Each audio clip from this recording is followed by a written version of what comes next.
আওয়ামী লীগ যে কাজটা করছে, আওয়ামী লীগ যে অপরাধ করছে, জায়গা জমি দখল করছে, দোকানপাট দখল করছে, পুলিশি হামলার মামলা দিয়ে নির্যাতন করছে এবং দুর্নীতি করছে। আমরা কি কাজগুলি করবো? আমরা কি ক্ষমতা আসছি? ক্ষমতা অনেক দূর, আমরা সেই কাজগুলি করবো না। এটা আমাদের নেতৃবৃন্দ এবং আমাদের সকল ভাইরা মনে রাখবেন। এটা তারেক রহমান পরিষ্কার বলে দিয়েছেন, কোন দুর্নীতি, দখলবাজি, চাঁদাবাজি, কোন হামলা, কোন ধরনের জায়গা সম্পত্তি দখল, যে কোনো অপরাধের সাথে বিএনপির কোন নেতা কর্মী যদি জড়িত হয় তাকে পুলিশের সুপর্দ করা হবে। এতদিন বহিষ্কার করা হয়েছে, এখন আর বহিষ্কার নয়, সেগুলো পুলিশের কাঠগড়ায় দাঁড় করে দেওয়া হবে। আমরা কেউ কোনো অ্যাডভোকেট যেন দাবি না থাকতে পারি সেই ব্যবস্থা করবো। আমরা লক্ষ্মীপুর ইউনিয়নের দুইজন এরকম আমরা জেনে লুকিয়ে আছি। আমরা চাই না, আমরা আশা করি না যে আওয়ামী লীগ যে খারাপ কাজ করছে আমরা সেই খারাপ কাজ করছি।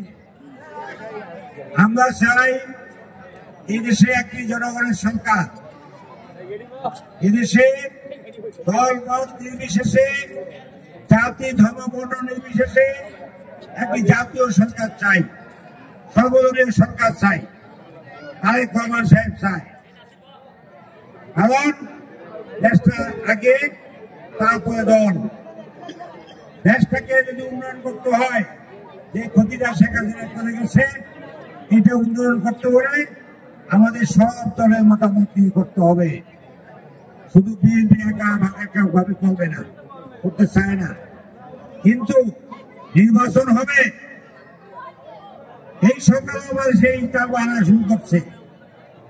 আপনারা খেয়াল করে দেখেন, আপনারা কেউ কেউ জানানো এই ডক্টর ইউনূসের নামে অনেকগুলি মামলা ছিল না? সেই মামলাগুলি উঠে গেল গিয়া, আর তারেক রহমানের নামে মিথ্যা মামলাগুলি সব এখন উঠে না। তারেক রহমান সাহেব বাংলাদেশে আসতে পারতেছেন বা আসেন না। এখন আমরা ইফতার মাহফিলের পক্ষ থেকে আমরা সরকারকে জানান দিতে চাই, অবিলম্বে তারেক রহমানকে বাংলাদেশে ফিরিয়ে আনুন। আমরা পরিষ্কার দাবি জানাতে চাই, জাতীয় সংসদ নির্বাচনের আগে কোন অবস্থাতেই কোন স্থানীয় সরকার নির্বাচন হতে আমরা দেব না। আমরা দাবি জানাতে চাই, ওই জুনে আজকে পত্রিকা দেখেছি, আপনি একবার বলেন ডিসেম্বরে, আবার বলেন জুন মাসে। আপনি কে? আপনি বেগম খালেদা জিয়াকে ধর মিথ্যা মামলায় যখন গ্রেপ্তার করে কারারুদ্ধ করেছে, আপনি তো একটি প্রতিবাদ করেন নাই। আব্বাস বাহাদুরকে যখন খুন করা হলো, বিশ্বজিৎকে যখন খুন করা হলো, বিএনপির শত শত হাজার নেতা কর্মীকে খুন করা হলো, দেশের মানুষ মুখ খালি করলো, রাজপথ বুকের তাজা রক্তে রঞ্জিত করলো। আপনি ডক্টর ইউনূস একবার প্রতিবাদ করেন নাই, একবার দেশের মানুষের কথা আপনি বলেন নাই। ভোট চুরি করলো, ভোট ছাড়া সরকার গঠন করলো, আপনি ডক্টর ইউনূস আপনার একটিবার প্রতিবাদ করেন নাই। আপনাদের কোন অবদান এই দেশের জন্য নাই, এই দেশের মানুষের জন্য নাই। তারপরেও আপনার প্রতি আমাদের সম্মান আছে, আমরা সম্মান করতে চাই, কিন্তু এই সম্মান একটা লিমিটেশন থাকবে। আমাদের ফখরুল ইসলাম আলমগীর, আমাদের তারেক রহমান পরিষ্কার বলে দিয়েছে, যৌক্তিক সময়ের মধ্যে নির্বাচন দিতে হবে। আমরা বুঝি 6 মান্থের মধ্যে, 6 মাসের মধ্যে নির্বাচন চাই। কারণ একটি জাতীয় সরকার ছাড়া, একটি জনগণের সরকার ছাড়া এই বাংলার মানুষের কোন কল্যাণ হবে না। তাই এই অনির্বাচিত সরকারকে আমরা আর মাত্র 6 মাস সময় দিতে চাই। এই 6 মাসের মধ্যেই আমাদের তারেক রহমানকে ফিরিয়ে আনতে হবে, আমাদের পার্লামেন্ট নির্বাচন দিতে হবে।